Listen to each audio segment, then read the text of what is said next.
ప్రపంచం మొత్తం మారిపోయింది. ఊహకు సైతం అందని అద్భుతాలు ఇప్పుడు మొదలయ్యాయి. అసలు ఇలా జరుగుతుందా అని ఆశ్చర్యంలో జనాలు పడిపోయే రోజు అతి త్వరలోనే రానుంది. అసలు సంగతికొస్తే మొబైల్ వినియోగదారులు త్వరలో సిమ్ కార్డ్, ఇంటర్నెట్ లేకుండా వీడియోలను, టీవీ కార్యక్రమాలను చూడనున్నారు. దీన్ని నిజం చేసేందుకు కేంద్ర ప్రభుత్వం కొత్త టెక్నాలజీని అందుబాటులోకి తీసుకురానుంది. మొన్న జరిగిన బ్రాడ్కాస్టింగ్ సమ్మిట్ కార్యక్రమంలో కేంద్ర సమాచార ప్రసార శాఖ కార్యదర్శి అపూర్వ చంద్ర ఈ విషయాన్ని స్పష్టం చేశారు. దేశీయంగా అభివృద్ధి చేసిన డైరెక్ట్ టు మొబైల్ టెక్నాలజీని ప్రస్తుతం 19 నగరాల్లో పరీక్షిస్తున్నామని, 470/582 MHz స్పెక్ట్రమ్ను సిద్ధం చేశామని ఆయన తెలిపారు.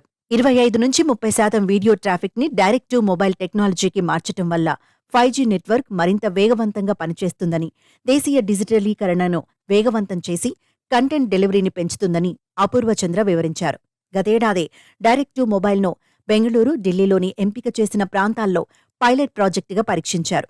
డైరెక్ట్ టు మొబైల్ అందుబాటులోకి వస్తే దేశవ్యాప్తంగా దాదాపు 8-9 కోట్ల మందికి టెక్నాలజీ చేరువ కానుందని చంద్ర వెల్లడించారు. కాగా DTH తరహాలో పనిచేసే ఈ డైరెక్ట్ టు మొబైల్ టెక్నాలజీని బ్రాడ్బ్యాండ్, బ్రాడ్కాస్ట్ కలిపి కార్యక్రమాలను ప్రసారం చేయనున్నారు.